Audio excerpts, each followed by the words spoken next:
Hello everyone, good morning, welcome back to my channel. কেমন আছো তোমরা? আশা করি খুব ভালো আছো। আমিও খুব ভালো আছি। এখন বাজে সকাল 8:30। তো দেখো খুব রোদ পড়ে গেছে। ইভানও আজকে তাড়াতাড়ি উঠে গেছে আর আমার সঙ্গে সঙ্গেই উঠেছে। দেখো চোখটা একদম পুরো ফুলে রয়েছে, ঘুম থেকে উঠে একদম খুশি খুশি। ওর পাপা অনেক আগেই বেরিয়ে গেছে, সেই 7টার সময়। আর ও দেখতে পায়নি ঘুম থেকে উঠে। দেখো কি হাসি আমার সোনাটার।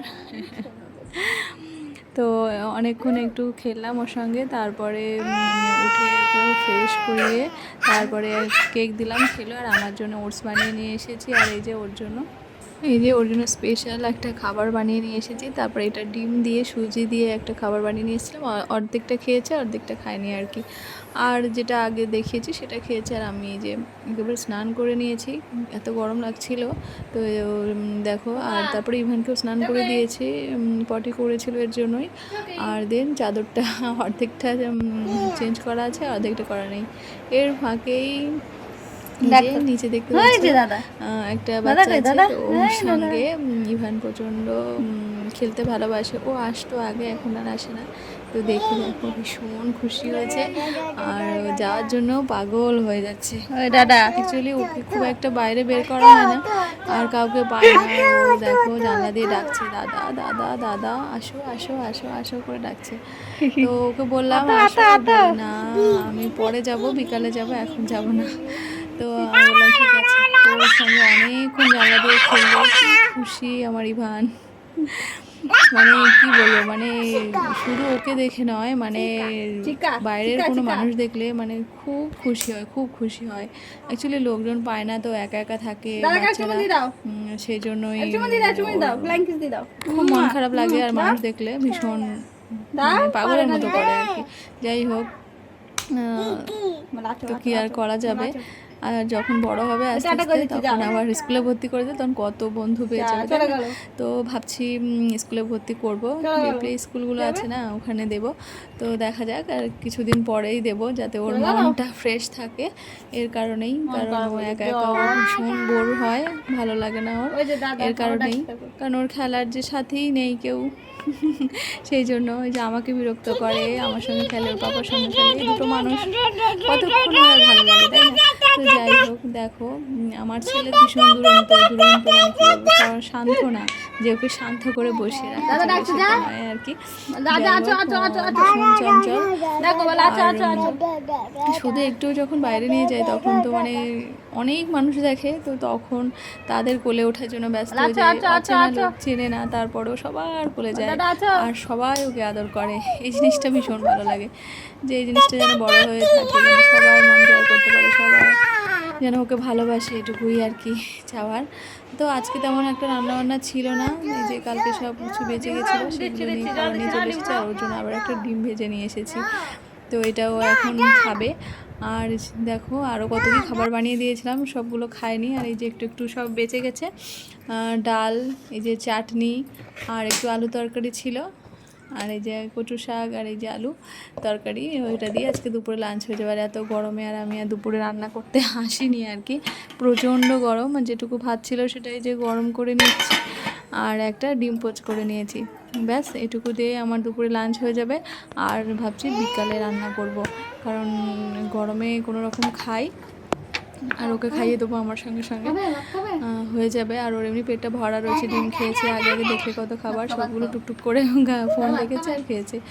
আর মাঝে মাঝে আবার একটু লেবু কেটে দিয়েছিলাম, একটা আপেল খেয়েছে, তো সেগুলো ক্লিপ করা হয়নি। যাই হোক, আমি খাওয়া দাওয়া করে নিয়েছি। আর এই যে বিকালবেলা ঘুম থেকে উঠে গেছে একটু, আর ভাবলাম একটু ফ্রেশ করে দিই, ওর মনটা ভালো আছে, তো ভাবলাম একটু উঠোন থেকে হাঁটিয়ে নিয়ে আসি। তো অনেকদিন টিপ পরাইনি, আজকে একটা টিপ পরিয়ে দিয়েছি, দেখো কেমন লাগছে। তো আসলাম, তো এই ফুলটা ফুটে আছে, দেখো কি সুন্দর। গোলাপ ও তো ছেঁড়ার জন্য ব্যস্ত, এই যে ছিঁড়িয়ে দিলাম একটা, তো এখন ফুলটা নিয়ে খেলছে। দেখো চাঁদ মামাকে ডাকছে। ও আমার সোনা আস্তে আস্তে বড় হয়ে যাচ্ছে, এই তো মনে হয় যে সেদিন হয়েছে, আর আজ দেখো কত বড় হয়ে গেছে, হাঁটতে শিখে গেছে, কথা বলতে শিখে গেছে। দেন ভাবলাম সন্ধেতে হয়ে গেল, ওর পাপা এসে খাবে, তো ভাবলাম রান্না করে স্নান করব, গরম লাগবে আবার, সেই জন্য। এখন বাজে প্রায় 7:30 তো এসে ভাতটা বসিয়ে দিয়েছি, আর কোনো রকমে এক পদ তরকারি রান্না করবো, বেশি কিছু করবো না। এই যে ডিম দিয়ে আর পটল আলু দিয়ে তরকারি করব হালকা করে, কারণ এই গরমে রান্নাও করতে ইচ্ছা করছে না, খেতেও ইচ্ছা করছে না তেমন। তো হালকা পাতলা ঝোল হবে, আর কিচ্ছু করবো না। ওর বাবাও বললো যে বেশি কিছু করো না, হালকা করে রান্না করো, ডিমও খাওয়া ঠিক না, যা যা গরম পড়েছে। তারপর রান্নাবান্না করে এই যে ফ্রেশ হয়ে চলে আসলাম, মানে স্নান করে এসেছি, কারণ এত গরমে আমার একটু ভালো লাগে না মানে স্নান না করলে। তারপর রান্নাবান্না থাকে ঘরের, সন্ধ্যাবেলা বিকালবেলা একটু ঝাড়ফাট দিয়ে সমস্ত কাজ পরিষ্কার করে তারপরে এই যে স্নান করে এসেছি। তো এরপরে ইভানের পাপা চলে আসলো। তো দেখো অন্ধকার, গেটের ওখান থেকে দেখা যাচ্ছে না, ফ্ল্যাশটা ঠিকঠাক করে যায় না, গেটের সামনেই আছে, তো এর কারণেই দেখতে পাচ্ছি না। ভাবলাম যে ক্লিপটা নেব, তো নেওয়া হয়নি। এই যে জানলার সামনে আমি দাঁড়িয়ে আছি, এই যে। আর ইভান দেখো পাপার কোলে উঠে চলে আসলো ঘরে। পাপাকে দেখলে তো আর অস্থির। আর তারপরে দেখো হাতে খাবার থাকবেই।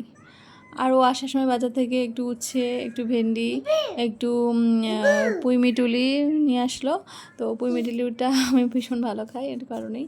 তো এই 3 পদ সবজি নিয়ে এসছে, আর একটু কাঁচা লঙ্কা নিয়ে এসেছে। আর ইভানের জন্য তো খাবার আছেই, দই মিষ্টি, তারপরে বোঁদে, আরও কত কিছু, আইসক্রিম, কত কিছু নিয়ে এসেছে। তো তো এটা হচ্ছে সন্ধ্যা টিফিন হবে। আর এই যে ওর পাপা এসে চাটা করে, কারণ আমি করতে পারি, কারণ ওর হাতে চাটা একটা স্পেশাল একটা টেস্ট। কারণ ওটা সত্যি বলতে আমি একদমই পারি না করতে, আর ও চা করলে একটু ভালোও লাগে। আমি যতই কাজ করি, চাটা যদি ওর হাতে একটু খাই খুব ভালো লাগে। চাটা বানায়ও খুব সুন্দর, করতে করতে না খুব সুন্দর বানাতে পারে। আর ওর হাতে চা না খেলে যেন ভালোই লাগে না আর কি। যাই হোক, এই যে দুজনে 2 কাপ চা এখন দুজনে খাবো। এটা আমাদের মানে বিয়ের আগে থেকেই চা না খেলে ভালো লাগে না আর কি। তো এখনও সেটা আছে, মাঝে মাঝে হয় না, কারণ ও বাড়ি থাকে না, তখন হয় না। তারপরে আমি একাই আর কি খেয়ে নিই। চাটা আমার খেতে হয়, আগে দুধ চা প্রিয় ছিল, গ্যাসের জন্য এখন লিকার চাটাই খাই, কারণ একবেলাই খাই আর সবসময় খাই না আর কি, বিকালটা না হলে আর যেন হয় না। আর এদিকে ইভান দুষ্টু করছে, আর এদিকে চলে আসলাম ইভানের সুজি বানাতে আসলাম। আর এই যে সুজি হয়ে গেছে, ভাবলাম অল্প করে একটু সুজি বানিয়ে দিই, ও সুজিটা খেয়ে নেবে। আর আমাদের জন্য একটু সিমুই বানিয়েছে, তার ফাঁকেও 250 দই একা একা খেয়ে নিয়েছে আর কাউকে দেয়নি, খেয়ে বদমাইশি করছে। আর এই যে অল্প একটু সুজি বানিয়েছি, আর এই যে আমরা একটু দুধ সিমুই খেয়ে নেবো সন্ধ্যাবেলার টিফিন হিসেবে। ওর পাপা বললো এখন আমি ভাত খাবো না, আমি পরে ভাত খাবো। তাই ভাবলাম তাহলে একটু সিমুই খেয়ে একটু পেটটা ঠান্ডা থাক কিছুক্ষণ টিফিনের মধ্যে। আর ইভান বিস্কুটও খেলো, বিস্কুট ভাঙলো, এই দুষ্টু করে যাচ্ছে আর কি। যাই হোক, তা রাতে দেখা যাক সুজিটা কখন খায়, কারণ এটা ওটা খেয়েছে তো ওর পেটটা পুরো ভরা রয়েছে। সুজি হয়তো রাতে ডিনারেই খাবে, তাই বানিয়ে রেখে দিলাম। আর এই যে আমরা ভাত খেতে চলে আসলাম, এখন বাজে প্রায় 10:30। তো এখন আমরা ভাতটা খাবো। এই যে ভাত আর আলু পটলের তরকারি। আর এই যে ওকে একটু খাওয়াতে চাচ্ছি, একটু একটু খাচ্ছে আর খায় না, দুষ্টুমি করছে আর কি। দেখো চেঁচাতেই ভালো লাগে ওর। আর টিপটা দেখছে ফোনের মধ্যে, টিপটা কেন পড়িয়েছে এই জন্য। তো চলো আজকের ব্লগটা এখানেই এন্ড করছি। তোমরা ভালো থেকো, সুস্থ থেকো, টাটা, গুড নাইট। দেখা হচ্ছে নেক্সট ব্লগে, ততক্ষণ টাটা।